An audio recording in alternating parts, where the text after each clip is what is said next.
ನಮಸ್ಕಾರ. ದೃಶ್ಯ ಜೊತೆ ಮಾತುಕತೆ ಕನ್ನಡ ಪಾಡ್ಕಾಸ್ಟ್ ಚಾನಲ್ಗೆ ಸ್ವಾಗತ. ನಮಸ್ಕಾರ. ನಮಸ್ಕಾರ. ಈಗ ಪುರಿಯಲ್ಲಿ ಜಗನ್ನಾಥ ಸ್ವಾಮಿಯ ರಥಯಾತ್ರೆ ನಡೀತಾ ಇದೆ. ಹೌದು. 27ನೇ ತಾರೀಕಿಂದ 5ನೇ ತಾರೀಕು ಜುಲೈವರೆಗೆ ನಡೆಯುತ್ತೆ. ಅದ್ರ ಬಗ್ಗೆ ನಾವೇನ್ ತಿಳ್ಕೊಳ್ಬಹುದು? ಪುರಿ ಅದೇ ಒಡಿಶಾದಲ್ಲಿರೋ ಒಂದು ಪ್ಲೇಸ್, ಅದು ಸಿಟಿ, ಪುರಿ ಸಿಟಿಯಲ್ಲಿ ಅದು ಜಗನ್ನಾಥನ್ ದೇವಾಲಯ. ಒಂಥರ ವರ್ಲ್ಡ್ ಫೇಮಸ್ ಅಂತಾನೆ ಹೇಳ್ಬೋದು. ಒಂದ್ ನಮ್ಮ ಧಾರ್ಮಿಕ ಇದ್ರಲ್ಲಿ ಬಂತು ಅಂದ್ರೆ ಈ ಚಾರ್ಧಾಮ್ ಯಾತ್ರೆ ಅಂತ ಮಾಡ್ತಾರೆ, 4 ಮೇನ್. ಅದ್ರಲ್ಲಿ ಇದು ಒಂದು. ಬದ್ರಿನಾಥ್, ಮತ್ತೆ ರಾಮೇಶ್ವರಂ, ಈ ಪುರಿ, ಮತ್ತೆ ಐ ಥಿಂಕ್ ಸೋಮನಾಥ್ ಟೆಂಪಲ್. ಇನ್ನ ಸೋಮನಾಥ್ ಅಲ್ಲ, ಸೊ ಒಟ್ಟು ಇನ್ನೊಂದು ಟೆಂಪಲ್ ಎಲ್ಲ ಮಿಸ್ ಮಾಡ್ತಾ ಇದೀನಿ. ಈ ಚಾರ್ಧಾಮ್ ಯಾತ್ರೆ ಅನ್ನೋದು ಫೇಮಸ್, ಈ 4 ಕಡೆ ಹೋಗ್ಬೇಕು ಅಂತ. ಅದ್ರಲ್ಲಿ ರಾಮೇಶ್ವರಂ ಒಂದು ಈಶ್ವರಂದು, ಇನ್ ಮಿಕ್ಕಿದ್ 3 ಕೃಷ್ಣ ಅಥವಾ ವಿಷ್ಣುವಿನ ಟೆಂಪಲ್ಗಳು. ಸೊ ಅದರಲ್ಲಿ ಪುರಿ ಇದು ಫೇಮಸ್. ಆಮೇಲೆ ಇದು ತುಂಬಾ ಹಳೆ ಟೆಂಪಲ್. ನಮ್ಮ ಹಿಸ್ಟಾರಿಯನ್ಸ್ ಗೊತ್ತಿರಂಗೆ ಅದು ಅಟ್ಲೀಸ್ಟ್ 1000 ವರ್ಷ ಹಳೆಯದು. ಬಟ್ ಆ ದೇವ್ರ ಪೂಜೆ ತುಂಬಾ ಇದ್ರ ಕಾಲದಿಂದನೂ ಕಲಿಯುಗ ಶುರುವಾದಾಗಿಂದ ನಡ್ಕೊಂಡ್ ಬಂದಿದೆ ಅಂತ ಕತೆ ಬಂದು. ಆ ಮೂರ್ತಿ ಒಳಗೆ ಶ್ರೀಕೃಷ್ಣ ಈ ಭೂಮಿಯ ಮೇಲೆ ಬದುಕಿದ್ದಾಗ ಆತನ ಹೃದಯ ಇನ್ನು ಅದ್ರಲ್ಲಿ ಈಗ ಇರೋ ಮೂರ್ತಿ ಒಳಗೆ ಇದೆ ಅಂತ ನಂಬಿಕೆ. ಅಂದ್ರೆ ಶ್ರೀಕೃಷ್ಣ ದೇಹ ತ್ಯಾಗ ಮಾಡಿದ್ರು ಹೃದಯ ಇನ್ನೂ ಇಲ್ಲೇ ಇದೆ ಅನ್ನೋ ನಂಬಿಕೆ ಇದೆ. ಸೊ ನಾನು ಅದೇ ಏನಂತಂದ್ರೆ, ಕಲಿಯುಗ ಶುರುವಾದಾಗ ಕೆಲವರು ಅದೇ ಹೇಳಿದ್ನಲ್ಲ, ದುರ್ಯೋಧನ ಸತ್ತಾಗ ಕಲಿಯುಗ ಶುರು ಅಂತಾರೆ, ಕೆಲವರು ಕೃಷ್ಣ ದೇಹ ತ್ಯಾಗ ಆದ್ಮೇಲೆ ಕಲಿಯುಗ ಶುರು ಅಂತಾರೆ.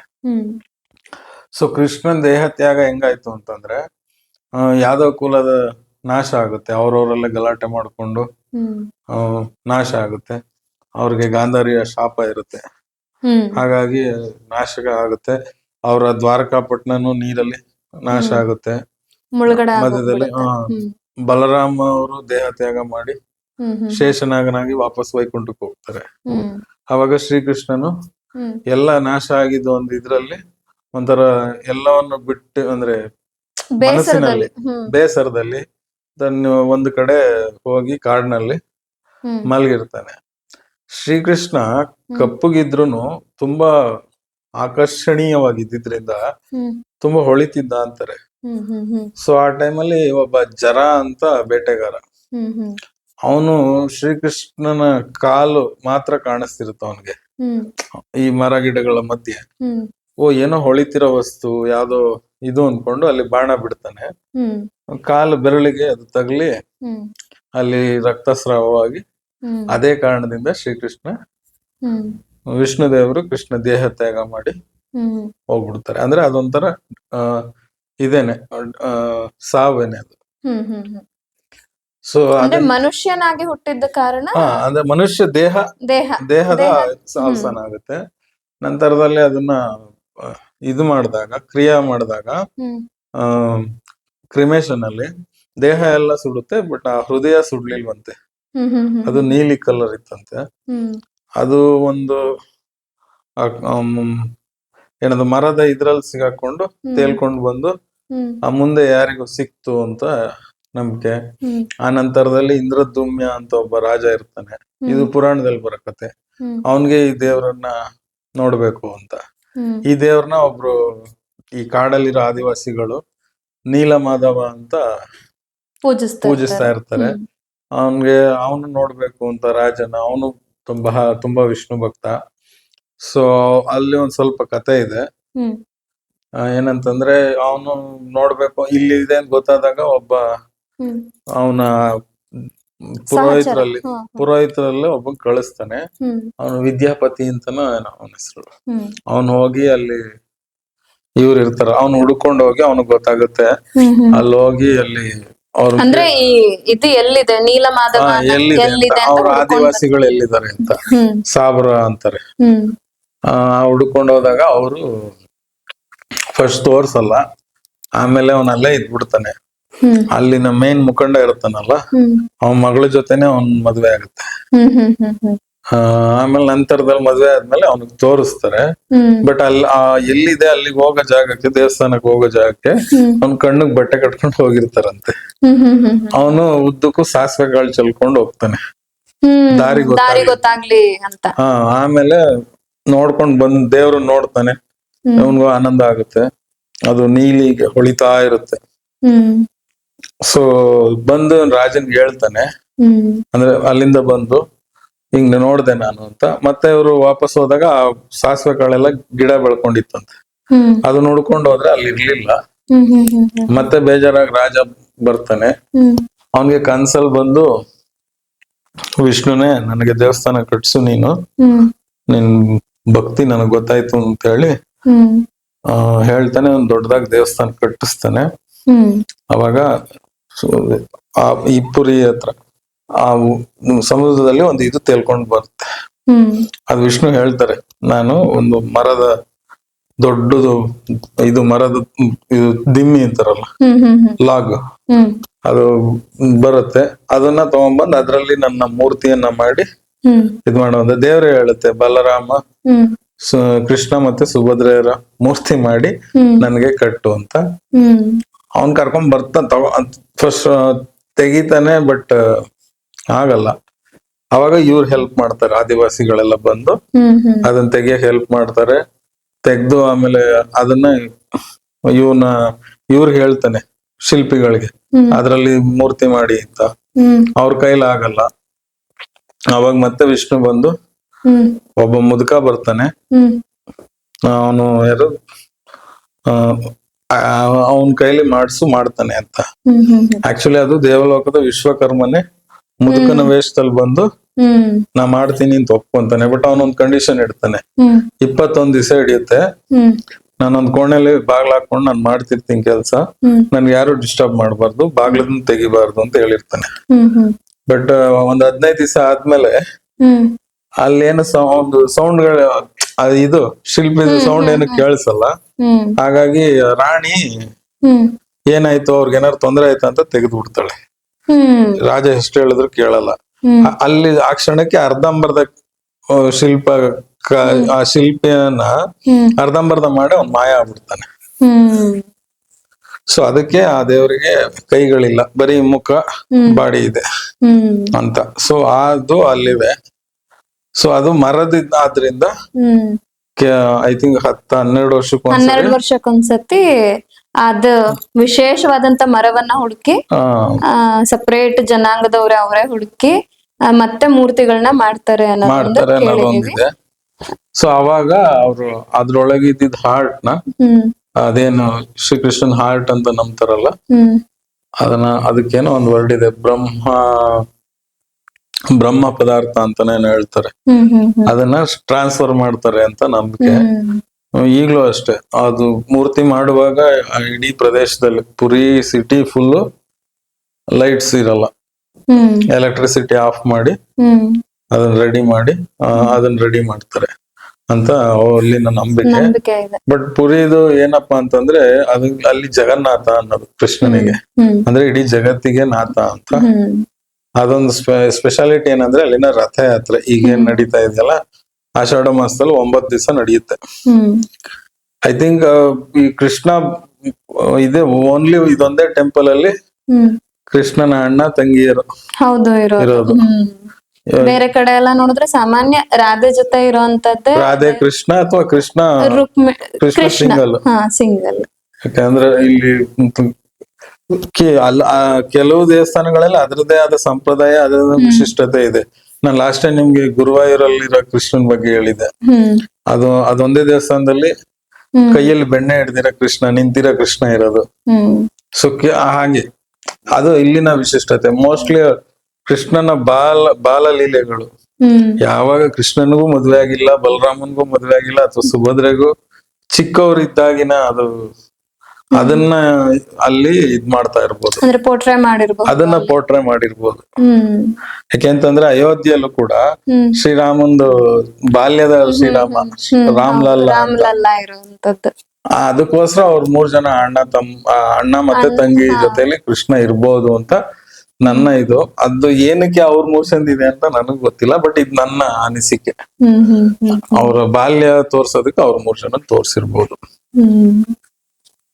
ಸೊ ಇದು ನನಗ್ ತಿಳಿದಂಗೆ ಇನ್ನೂ ಹಲವಾರು ವೈಶಿಷ್ಟ್ಯಗಳು ಹೇಳ್ತಾರೆ, ಬಟ್ ನಾನು ಅಲ್ಲಿ ಇನ್ನೂ ವಿಸಿಟ್ ಮಾಡಿ. ಅಲ್ಲಿ ಪ್ರತಿದಿನ ಏನು ಬಾವುಟ ಬದಲಿಸ್ತಾರೆ, ಒಂದು ವಿಶೇಷತೆ. ಹೌದು, ಅದು 200 ಅಡಿಗಿನ್ನ ಮೇಲಿದೆ.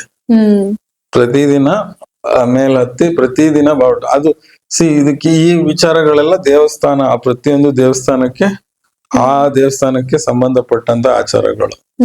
ಎಲ್ಲಾ ದೇವಸ್ಥಾನದಲ್ಲೂ ಬದಲಾಯಿಸ್ಬೇಕು ಅಂತ ಏನಿಲ್ಲ, ಬಟ್ ಆ ದೇವಸ್ಥಾನದ ಆಚಾರ ವಿಶೇಷ ಇದು. ಯಾಕೆಂದ್ರೆ ಅಷ್ಟು ಎತ್ತರದಲ್ಲಿದೆ, ಪ್ರತಿದಿನ ಬಾವುಟ ಬದಲಾಯಿಸ್ಬೇಕು. ಅದು ಹಿಂದೆ ಯಾವ್ದೋ ಒಂದ್ ಕಾರಣಕ್ಕೆ ಶುರುವಾಗಿರುತ್ತೆ, ಅವ್ರು ಮಿಸ್ ಮಾಡ್ದೆಲ್ಲ ನಡ್ಕೊಂಡ್ ಬರ್ತಾರೆ, ನಡ್ಸ್ಕೊಂಡ್ ಬಂದಿದ್ದಾರೆ. ಏನಾರು ಮಿಸ್ ಅಂದ್ರೆ ಯಾವತ್ತಾರು ಮಾಡ್ಲಿಲ್ಲ ಅಂದ್ರೆ 12 ವರ್ಷನೋ 18 ವರ್ಷನೋ ದೇವಸ್ಥಾನ ಮುಚ್ಚಬೇಕು ಅಂತ ಒಂದು ರೂಲ್ಸ್ ಇದೆ. ಆಮೇಲೆ ಅಲ್ಲಿ ನಾನ್ ಹಿಂದೂಸ್ಗೆ ಎಂಟ್ರಿ ಇಲ್ಲ ದೇವಸ್ಥಾನಕ್ಕೆ, ಬೋರ್ಡೇ ಇದೆ, ನಾನ್ ಹಿಂದೂಸ್ ನಾಟ್ ಅಲೌಡ್ ಅಂತ. ಫಾರಿನರ್ಸ್ಗೂ ಕೂಡ ಇಲ್ಲ. ಆಮೇಲೆ ಅಲ್ಲಿ ದೊಡ್ಡ ದೊಡ್ಡ ವ್ಯಕ್ತಿಗಳನ್ನ ಬಿಟ್ಟಿಲ್ಲ.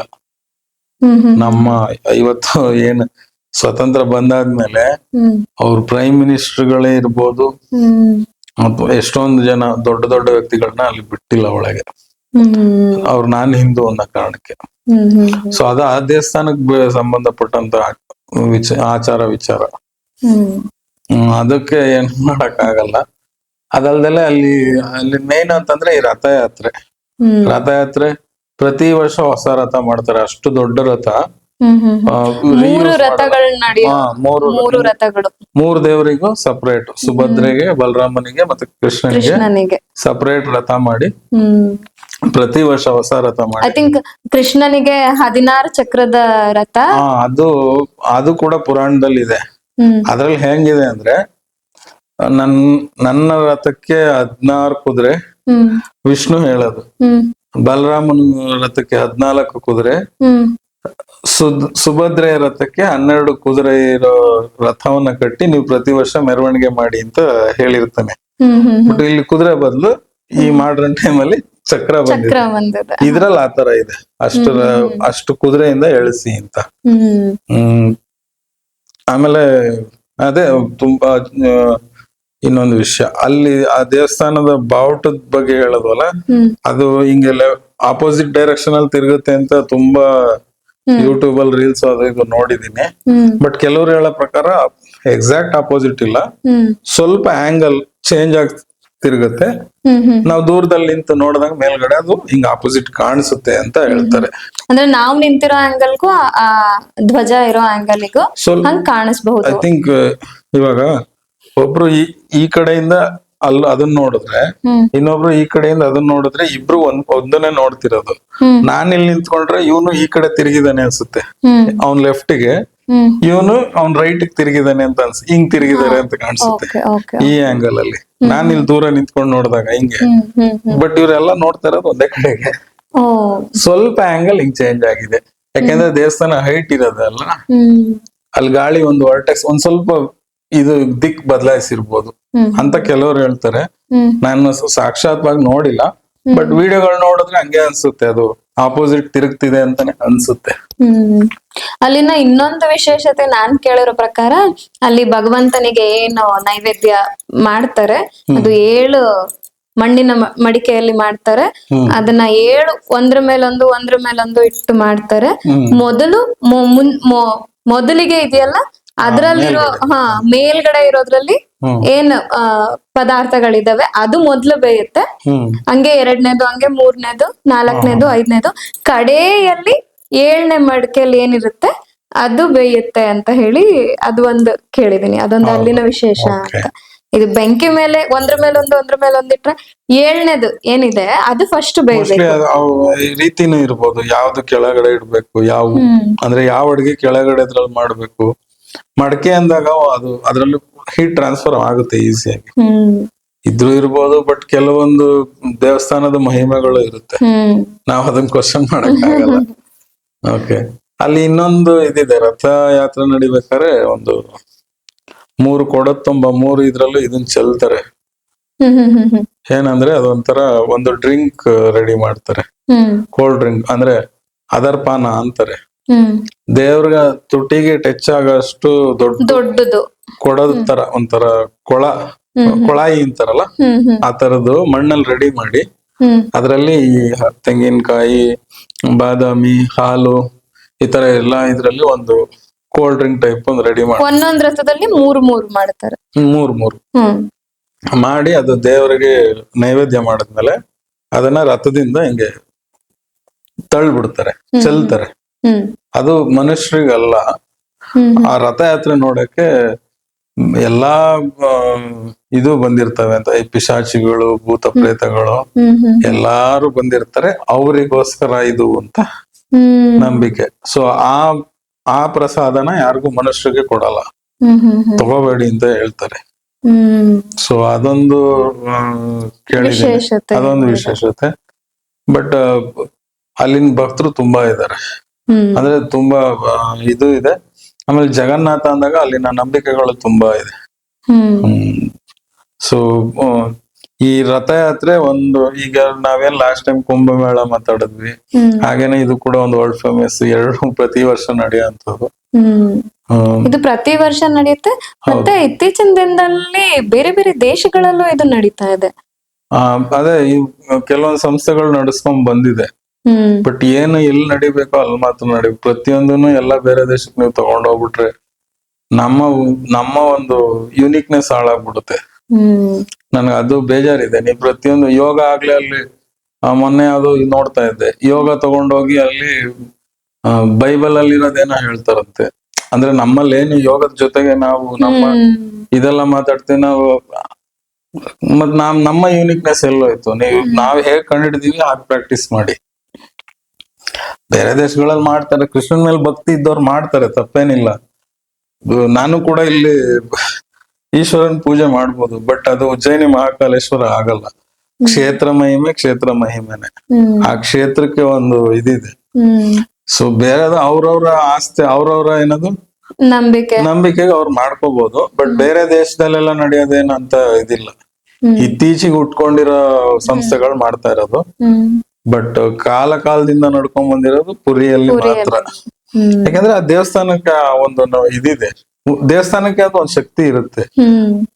ಸುಮ್ನೆ ನಾವು ನಾಲ್ಕ್ ಗೋಡೆ ಕಟ್ಬಿಟ್ಟು ಆ ದೇವಸ್ಥಾನ ಆಗಲ್ಲ. ನಾನ್ ದೇವಸ್ಥಾನ ಆಚರಣೆಗಳಿಗೊಂದು ವಿಶೇಷ ಕಾರಣಗಳು ಇರುತ್ತೆ. ಹೌದು, ಸುಮ್ನೆ ರಥಯಾತ್ರೆ ಮಾಡ್ಬಿಡಲ್ಲ, ಸುಮ್ನೆ ಕುಂಭಮೇಳ ನೋಡಿ ಆ ಕಥೆಯಲ್ಲೇನೆ ಅವ್ನು ಎಲ್ಲೆಲ್ಲಿ ಹೋಗಿ ಹುಡುಕಿ ತಂದು ಕಟ್ಸಿದ್ದಲ್ವಾ ದೇವಸ್ಥಾನ. ಸೊ ಹಾಗಾಗಿ ಈಗಿರೋ ದೇವಸ್ಥಾನ 12ನೇ ಶತಮಾನದಲ್ಲಿ ಒಬ್ಬ ರಾಜ ಕಟ್ಟಿದ್ದು, ಅಂದ್ರೆ ಪುನರುಜ್ಜೀವನ ಮಾಡಿಸಿರೋ ಇರ್ಬೋದು. ಯಾಕೆಂತಂದ್ರೆ ಅದು ಸಮುದ್ರ ತಟದಲ್ಲಿ ಇರೋದ್ರಿಂದ ಹೆಚ್ಚು ಕಡಿಮೆ ಆಗಿರುತ್ತೆ. ಬಟ್ 12ನೇ ಶತಮಾನದಲ್ಲಿ ಕಟ್ಸಿರೋದು ಅಂತ ನಂಬಿಕೆ. ಸೊ ಬೇರೆ ದೇಶದಲ್ಲಿ ನಡೆಯೋ ರಥಯಾತ್ರೆ ಬಗ್ಗೆ ಮೊನ್ನೆ ನೋಡ್ತಿದ್ದೆ, ಒಂದ್ 4 ಜನ ಮಕ್ಳು ಸೇರ್ಕೊಂಡು ಅವರೇ ಒಂದ್ ರಥ ಮಾಡ್ಕೊಂಡು ಎಳ್ಕೊಂಡು ಹೋಗ್ತಿದ್ರು. ಅದು ಅವ್ರ ನಂಬಿಕೆ. ಇವ್ರು ಹಂಗೇನೆ, ಇವ್ರ ನಂಬಿಕೆ, ಇವ್ರ ಭಕ್ತಿ. ಬಟ್ ಏನ್ ಅಲ್ಲಿ ನಡೆಯುತ್ತಲ್ಲ, ಅಲ್ಲೇ ನಡೆಯೋದು. ಬೇರೆ ದೇಶದಲ್ಲೂ ನದಿ ಇದೆ, ಅಲ್ಲೆಲ್ಲೂ ಕುಂಭಮೇಳ ನಡೆಯಲ್ಲ, ಗಂಗೆಯಲ್ಲೇ ನಡೆಯೋದು ಕುಂಭಮೇಳ. ಅದನ್ನ ಅರ್ಥ ಮಾಡ್ಕೋಬೇಕಷ್ಟೇ. ಪುರಿ ಜಗನ್ನಾಥ ದೇವಾಲಯ ತುಂಬಾ ವಿಶೇಷವಾದದ್ದು. ನಾವು ತುಂಬಾ ಕೇಳಿದೀವಿ, ನಾವಿನ್ನೂ ಹೋಗೋಂತ ಅವಕಾಶ ಸಿಕ್ಕಿಲ್ಲ. ನೀವ್ ಯಾರಾದ್ರೂ ಹೋಗಿದ್ರೆ ದಯವಿಟ್ಟು ನಿಮ್ಮ ಅನಿಸಿಕೆಗಳು ಅಥವಾ ಅನುಭವಗಳು ಏನಿರಬಹುದು ಅದನ್ನ ನಮ್ಗೆ ಕಮೆಂಟ್ಸ್ ಮೂಲಕ ತಿಳಿಸಿ. ಈ ಒಂದು ವಿಡಿಯೋನ ನಾವು ಇಲ್ಲಿಗೆನೆ ಮುಗಿಸ್ತಾ ಇದೀವಿ. ಮುಂದಿನ ವಿಡಿಯೋ ಅಲ್ಲಿ ಮುಂದಿನ ಒಂದು ವಿಶೇಷವಾದಂತ ಪಾಡ್ಕಾಸ್ಟ್ ಜೊತೆಗೆ ನಿಮ್ಮನ್ನ ಭೇಟಿ ಆಗ್ತೀವಿ. ನಮಸ್ಕಾರ.